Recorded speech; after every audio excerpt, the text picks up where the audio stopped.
ভেনেজুয়েলার ভূমিকম্পের প্রায় ৮ দিন পরে এখনো কিন্তু জীবিত উদ্ধার করা সম্ভব হচ্ছে। অর্থাৎ কিছুদিন আগে ভেনেজুয়েলায় হচ্ছে ৭.০ উপরে পরপর কয়েক সেকেন্ড পরপর কিন্তু ভয়াবহ ভূমিকম্প আঘাত হানে এবং সেই দেশে ভেনেজুয়েলা দেশে কিন্তু অনেক বিল্ডিং ধসে পড়ে। সেখানে বিল্ডিংয়ের নিচে কিন্তু অনেক লোক চাপা পড়ে। তো এই যে ঘটনাটা ঘটছে সেটা হচ্ছে ৮ থেকে ৯ দিন হয়ে গেছে। এখনো যারা উদ্ধার কাজ করতেছে বা উদ্ধার কার্য সরকার চালাইতেছে সেখানে জীবিত উদ্ধার করা সম্ভব হচ্ছে। ইভেন ৮ দিন পর গতকাল দেখলাম একটা শিশুকে তারা জীবিত উদ্ধার করছে। তো উদ্ধার তৎপরতা কিন্তু সামনে এগিয়ে যাচ্ছে। শুধুমাত্র যে জীবিত উদ্ধার করতেছে বিষয়টা এরকম না। মৃত যে লাশগুলো আছে বা ডেড বডি আছে সেগুলা কিন্তু অসংখ্য উদ্ধার করতেছে তারা।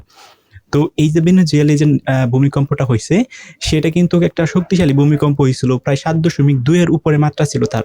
এবং একবার আনে না মানে আঘাত হানে না এই ভূমিকম্পটা। একবার আঘাত হানার কয়েক সেকেন্ড পর আবার ৭.৩ মাত্রায় ভূমিকম্পটা আঘাত হানে।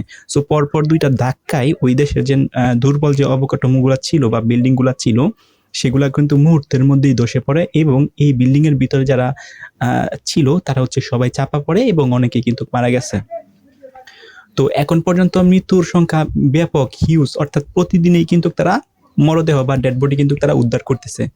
তার সাথে সাথে জীবিত কিন্তু উদ্ধার করতেছে। এখন যখন একটা বিল্ডিং বা ভবনের ধ্বংসস্তূপের নিচে বা কোনো জায়গায় কেউ আটকে পড়ে সেখানে কিন্তু অক্সিজেনও কিন্তু খুবই কম থাকে, খাবার-দাবার থাকে না, অন্ধকার থাকে। সো সব প্রতিকূল মিলিয়ে কিন্তু একটা টিকে থাকা, অর্থাৎ ১ দিন, ২ দিন, ৩ দিন, ৪ দিন পর্যন্ত টিকে থাকা কিন্তু একটা কষ্টকর বিষয় এবং এটা কিন্তু একটা প্রতিকূল পরিস্থিতি। সেখানে কিন্তু টিকে থাকা খুবই কষ্টর।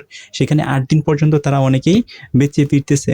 সো এখন উদ্ধার কাজ কিন্তু আরো দ্রুত গতিতে সামনের দিকে এগিয়ে যাচ্ছে এবং বিভিন্ন যে টেকনোলজিগুলো আছে, বিভিন্ন যেমন হচ্ছে মানুষ ভিতরে কোথায় আটকে আছে, ওয়াইপ সিস্টেম বা বিভিন্ন প্রকার টেকনোলজি দিয়ে হচ্ছে ডিটেক্ট করার চেষ্টা করতেছেন আসলে মানুষ জীবিত আছে কিনা।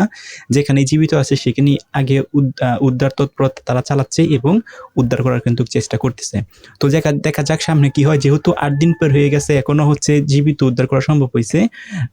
যতই দিন যাবে ততই কিন্তু জীবিত উদ্ধার করার যে একটা পসিবিলিটি সেটা কিন্তু কমে যাবে। কারণ সেখানে কিন্তু খাবার-দাবার নাই, অক্সিজেনের সংকট আছে, অন্ধকার আছে, একটা পরিস্থিতি, অর্থাৎ বদ্ধ একটা জায়গার মধ্যে আটকে থাকলে সেখানে বেশি দিন বাঁচার কথা না। সো তারপরেও কিন্তু উদ্ধার কার্যক্রম যেহেতু চলতেছে এটা নেক্সট টাইম, অর্থাৎ কিছুদিন পর দেখা যাবে যে সেখানে হয়তোবা আর জীবিত কেউ থাকতে পারবে না।